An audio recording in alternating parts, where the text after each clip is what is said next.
سن عبد القادر شاہ، یہ میں تیرے پیر کا آپریشن کر رہا ہوں، میں فتنہ حویلیہ کو روند رہا ہوں اور اس کے نئے اور پرانے جنم ان کو للکار رہا ہوں۔ تم باغی ہو گنج بخش کے، تم باغی ہو امام بخاری کے، تم باغی ہو امام ابو حنیفہ کے، تم باغی ہو اہل سنت و جماعت کے، تم باغی ہو قرآن و سنت کے، اور اگر تم میں سکت ہے تو میری ان باتوں کا جواب دو۔ اور بخاری، مسلم، ابن ماجہ، جامع ترمذی، نسائی، میں وعدہ کر چکا ہوں کہ 1000 سے زائد حوالہ دوں گا۔ یہ کسی کوٹ میں آ جائیں، کسی جگہ آ جائیں، تو جو داتا صاحب کے فتوے کو گناونی خرافات کہیں یا گناونی خرافات کہنے والے کو پیر کہیں یا اس کو ولی کامل کہیں یا اسے مسلمان کہیں، ان کا کیا تک بنتا ہے داتا صاحب کے عرض پہ آ کے؟ یہ نہیں کوئی کہے وہ مر گیا ہے، یہ ریاض شاہ کی شکل میں وہی ہے، عبد القادر شاہ کی شکل میں وہی ہے، اور اگر عرفان شاہ کو آج غصہ نہ آئے تو اس کی شکل میں بھی وہی ہے۔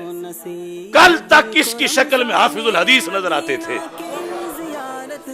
ایک میں بھی اگر غیرت ہے، یا یہ کہو کہ اس نے یہ نہیں کہا، اور یا پھر یہ بتاؤ پھر کیوں تھی؟ حق بنتا تھا اس کا کہ داتا صاحب کو گالیاں دیتا؟ اور تمہیں تو پنجابی میں کہتے ہیں چھونی میں پانی لے کے ڈب مرنا چاہیے۔ تم کس راہ پہ چلے ہو؟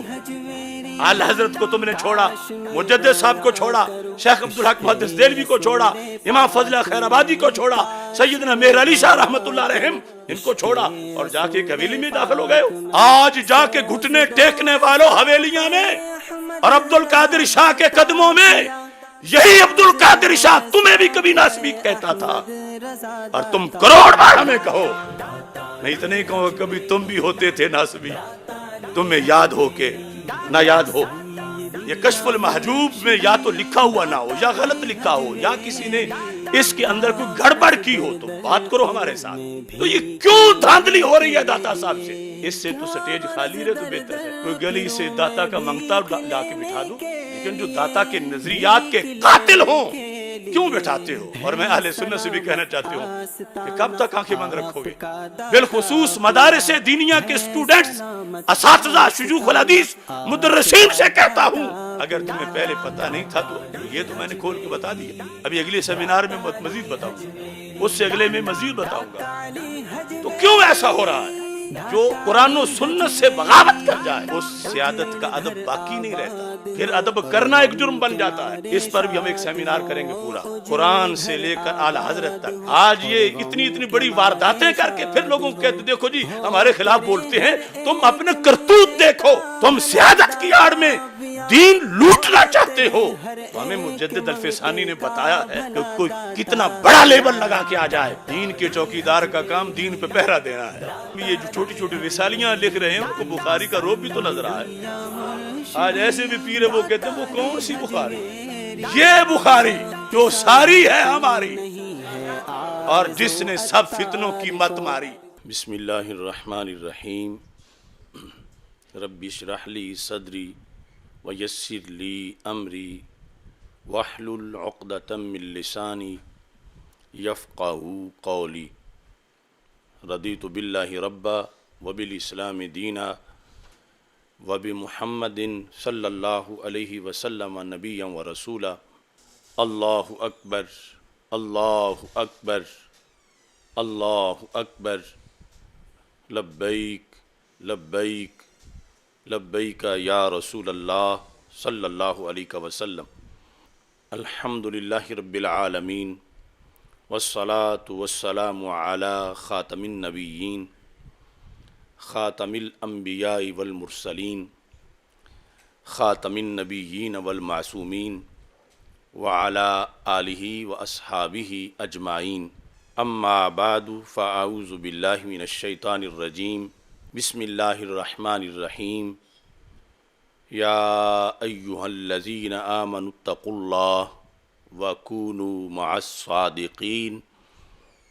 صدق اللہ العظیم وصدق رسولہ النبی الکریم الامین۔